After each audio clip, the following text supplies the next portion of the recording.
Good morning, everybody. Morning. Morning. I got followed to the lake by a bunch of hooligans today. But go ahead and introduce everybody. We got Mr. Chad Hoover. Hi guys. I don't know this guy, but he won some contest.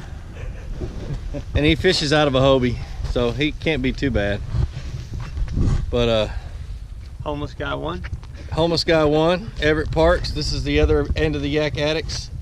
This is the head end. That's the butt end. That'd be Shane. Mr. Matt Ball won the Kayak Bass Fishing National Championship this last year. $32,700. $32,700. Always something to consider. And then that's Chad's cameraman slash peon over Hey, there. you better wave, at least do something. Anyway, but we're not here for them today. I'm doing something a little bit different. I'm doing something that's called the High School Fishing Club Challenge.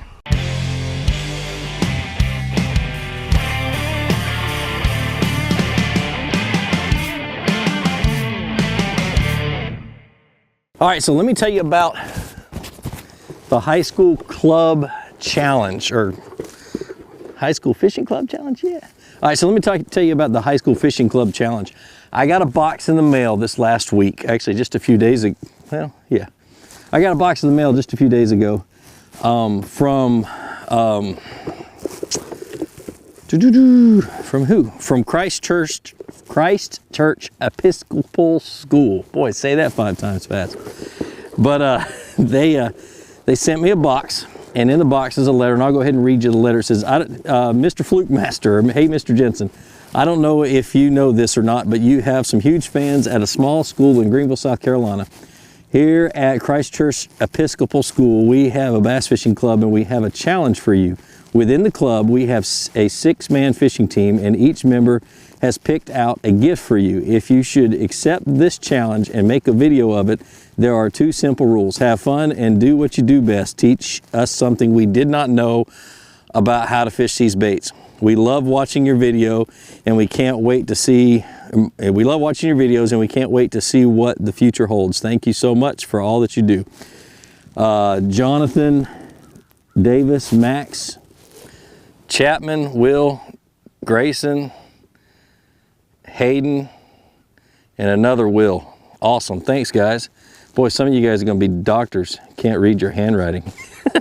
Anyway, let's look and see what's in the box. They sent me some pretty cool stuff. So, start off with, they got me a whopper plopper. And the fish on these lakes, I'm in South Georgia right now with a bunch of kayakers, and in these lakes, they love the whopper plopper, except for the water temperature here has tanked 20 degrees. It's a 20-degree swing in the last 5 or 6 days. So this one may have to wait until the very, very end of the day tonight to even attempt, because of the conditions. They're just gonna, these Florida strain bass that are down here are gonna be pretty lethargic and just not gonna want to bite. Then one of my favorite spinnerbaits, the Strike King Burner spinnerbait. That one is a good one. The Rapala Shadow Wrap Deep. This one might not be bad to throw this morning. I might have to tie this one on.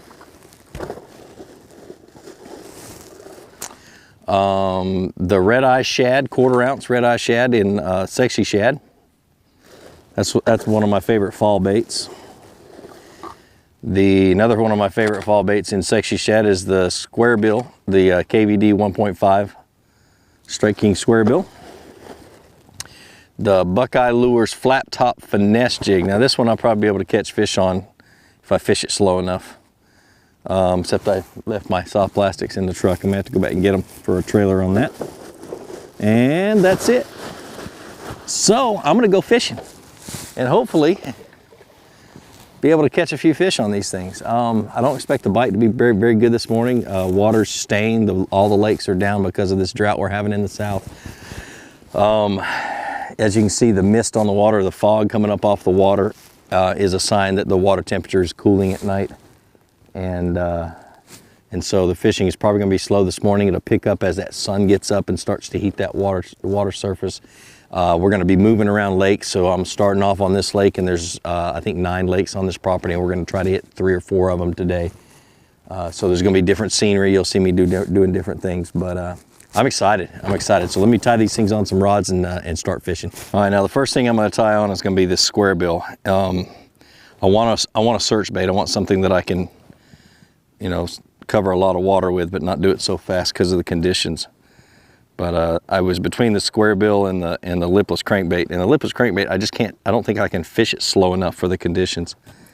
So with this square bill, I can really fish it slow and hopefully bump one in the mouth and make it open its mouth.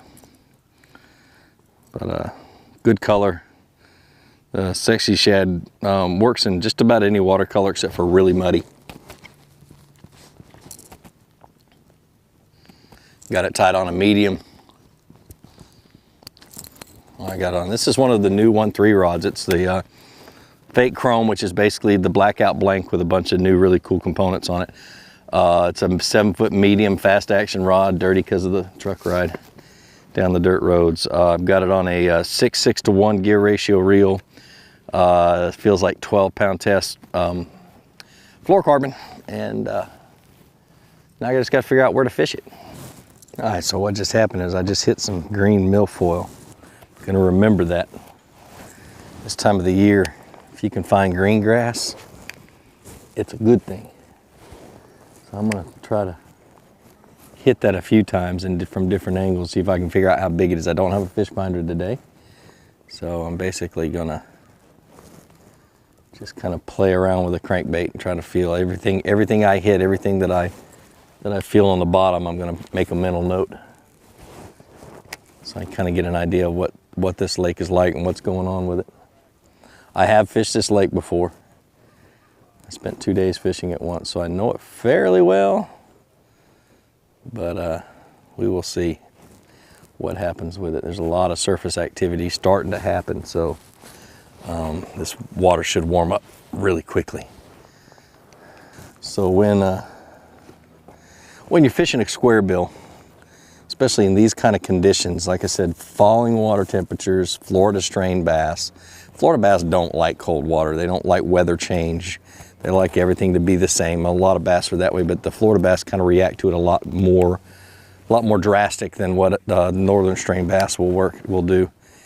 So in my head, I'm thinking I've got to fish really slow and really erratic, so change my speeds, change my cadence, change whatever I'm doing, just to kind of play around with the speeds and everything until I get bit or get a reaction from the bass, and helps me to figure them out a little bit better. But with this square bill, it dives 3 to 5 feet deep, and it's going to be more like 3 feet with this 12-pound fluorocarbon, maybe 3 or 3.5, 4 feet, depending on how low my rod is. See, I just hit bottom right there, and I'm digging through some grass. So what I'm going to do is I'm going to bring some grass in and see what it is. Oh, it came off, so it wasn't milfoil, it was probably bank grass.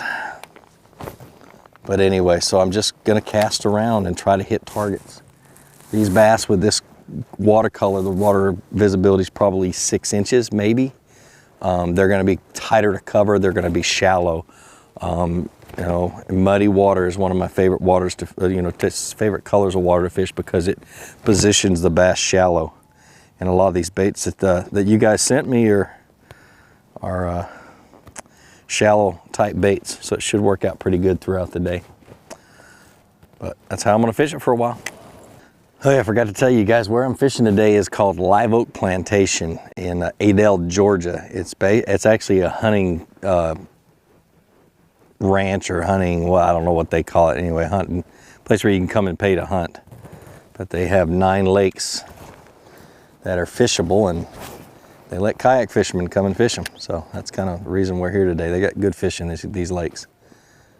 It should be a lot of fun. A lot of surface activity starting up again, which is very promising. I'm gonna tie that spinner bait on too. Right, how about I tie that bait on?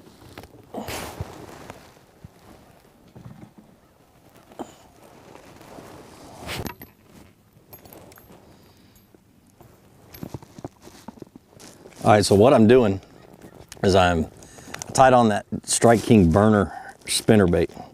And yeah, just because it says burner doesn't mean you have to burn it. I'm gonna fish it slow. I mean, it was designed to be able to fish really fast just below the surface, but I'm not gonna do that. What I've got here is I've got what's called the trailer hook pal.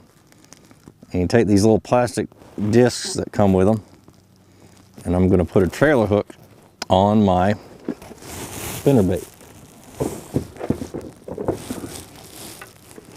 If I can find my spinnerbait. The reason I'm putting a trailer hook on here is I expect short strikes, especially this morning, or most of the day, really, the way the fish are. This looks like it's about a 3/8 or a 1/2 ounce spinnerbait. Take your long trailer hook. Trailer hooks have these big openings in them. You put it on just like that, and then you've inserted that disc into that little hole right there. And you literally just push your hook through and pull it out, and there you go, just like that. That's the trailer hook pal. I've had that for a while. Got 3 different colors, but a really handy tool. Doesn't take up much space.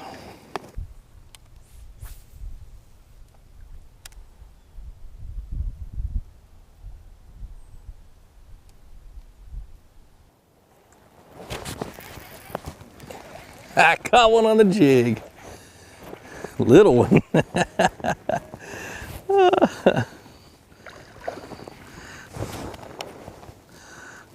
Little bitty one. But what I did is there's a brand new beaver hut right behind me. Let me see if I can turn this thing around and show you. Little beaver hut sitting right here. It's that big clump of grass. And I threw in there and this jig never hit the bottom. He basically came off the beaver hut and hit it. Skinny little fish. Those need to come out of here. But caught one on the jig head, or I caught it without a trailer too, which is kind of odd. I don't like to fish anything without a trailer, but it worked just fine. Like I said, I hit him in the head. This is a stand-up jig head. Now, to understand something about stand-up jig heads is if you use them like a shaky head, a lot of times they tend to fall over. So it's more of a hopping jig. If you drag it, they'll fall over too. Best thing to do is take it to some clear water, or take it into your pool or whatever else and play with it and see what it does. But this one's got a wide enough bottom where when it lands up like that. But if you start to shake it like a shaky head, it'll basically tip over on its side and won't be nearly as effective. So always remember, when you're fishing that stand-up style head, go play with it. There's a few of them out there that will stay up no matter what you do. But most of them will tip over, so understand that you're just going to be hopping it. Like I said, I fished it on a 7'3" medium action rod with 12-pound pet test fluorocarbon, 7:3-to-1 gear ratio reel, and that's my first fish of the day. All right, so let me take you through the thought process of how I came to make that cast and catch that fish. I was just 10 yards that way, and a fish blew up over on that point that I was just fishing, and it blew up real shallow in the grass, and I went over and tried to catch it and didn't catch it, but because that fish blew up shallow, I knew that tells me the fish are shallow. So we got stained or dirty water, 6 inches of visibility, so the fish are going to be up shallow. They're going to be in tight to cover. One already proved it that they were shallow, so I turned around and I looked. I said, oh my goodness, that looks like a beaver hut. One of my favorite things to throw to if I get to it, because it just attracts fish. It's a really good fish attractor when they're shallow. And so I just went and made a cast into it. First cast into it, caught that fish. It never hit the bottom. If you look at the video or look at the cast again, you'll see how I was pulling my rod and reeling, trying to feel the bait, and I never felt it. And then after about the second or third time of trying to feel it, I realized that I just needed to set the hook. So now this Strike King square bill, this red-eye shad, 1/4 ounce red-eye shad, is the perfect size for this time of the year. The bait fish are small, the bass are feeding up. Just a really good choice. Whoever chose this one done real good. But we'll see how well what kind of a mood the fish are in. This is typically what I would be throwing: a spinnerbait and a lipless crankbait all throughout this time of the year. So I took that jig off of that medium medium action rod. So I have this on a 7'3" medium action rod, 7.3 to 1 gear ratio, 12-pound test fluorocarbon. I got a loop in my fluorocarbon. Don't ever leave a loop in your fluorocarbon. I got it out. What happens is on your next cast, it will bang up against your reel on that next cast, and it will cause it to break. Eventually, it'll wear a bad spot in your line, and you'll break it on the cast.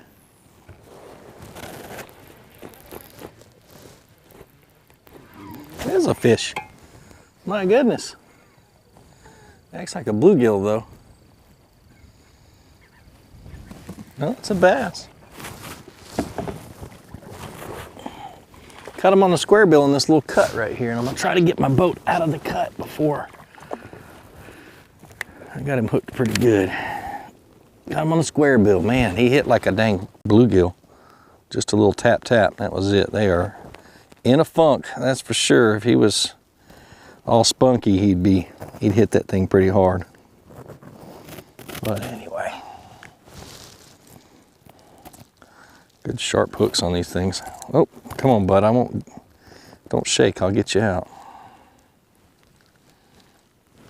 There we go. Another small one, though. We'll see some bigger ones by the time the day's out. These lakes are full of big ones. But I caught it on that square bill. Just right down to see this little narrow cut. Perfect ambush spot for fish. There's probably more sitting there. That's why I'm trying to be careful to not bugger it up a little bit. Thing I love about a kayak is how quiet it is. You can really do some damage with it when it comes to fishing. You can catch a lot of fish by not spooking anything. Love it. So I'm letting that spinnerbait sink down to about 5 feet, about the same depth that square bill was, and I'm just going to bring it through that cut. See what happens. There he is. See, another one. Same spot. Bigger one too. Much bigger one.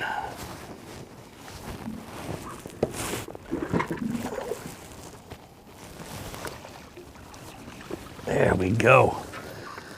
Nice.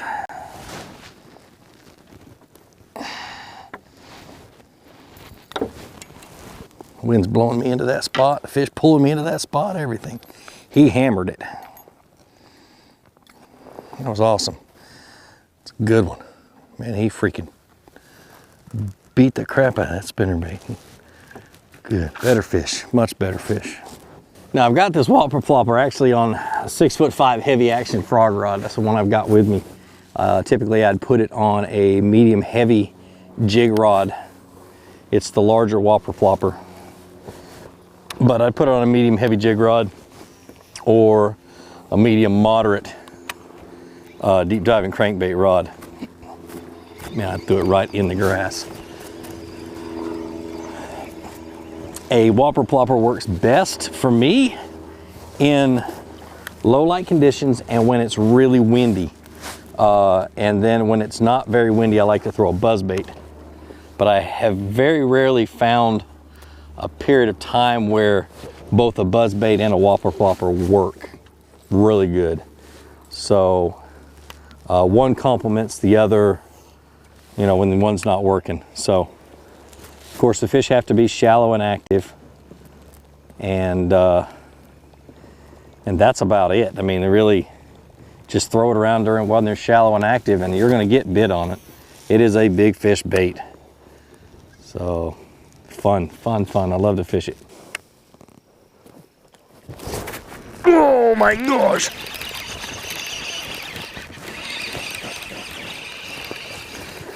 Whoo. Freaking whopper plopper. And I did it. Oh, sorry I couldn't get that on video. That camera jacked up. I don't really have a whole lot of time to fix it.